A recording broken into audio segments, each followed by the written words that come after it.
Grand soleil sur le Maroc depuis plusieurs jours après 3 mois de pluie continue. De nombreux dégâts mais aussi la perspective d'une bonne année pour les cultures.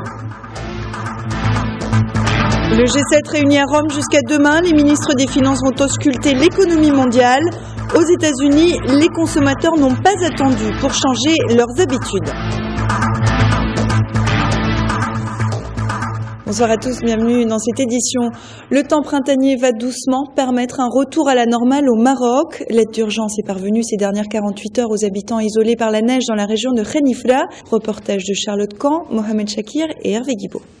Les phénomènes extrêmes vont devenir de plus en plus fréquents et de plus en plus violents et la sécheresse aussi va être de plus en plus longue.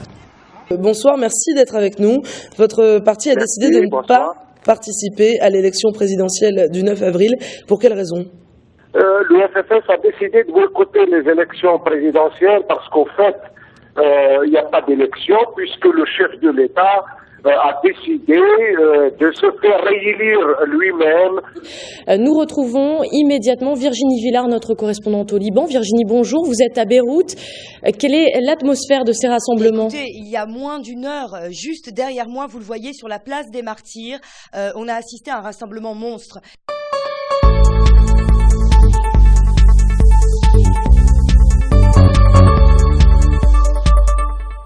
Bonjour, aujourd'hui une revue de presse essentiellement consacrée au Maroc. Comme tous les vendredis, pas de journaux en Algérie et donc pas de réaction à l'annonce de la candidature du président Bouteflika à sa propre succession.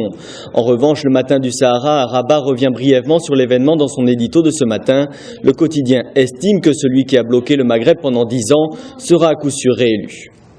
Plus original, le quotidien Le Soir fait sa une sur une information dont on parle depuis plusieurs jours en coulisses. Barack Obama pourrait choisir le Maroc pour son premier discours à l'étranger. Le nouveau président des États-Unis a indiqué vouloir le faire dans une capitale musulmane. Yes, we can, semble répondre le Maroc.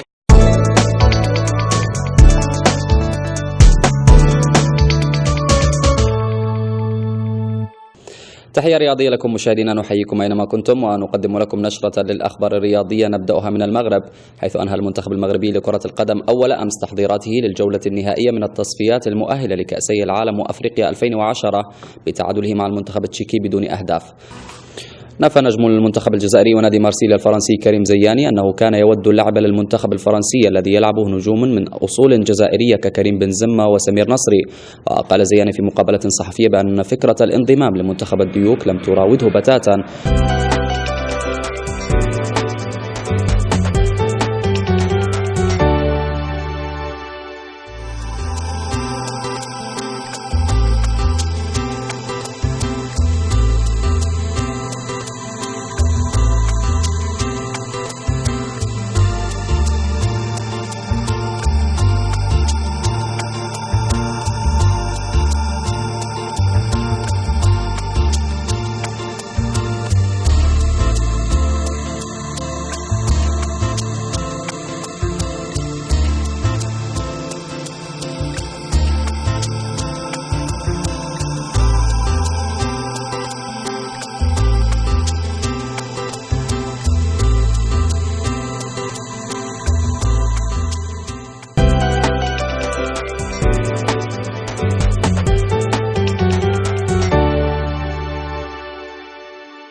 That lie between us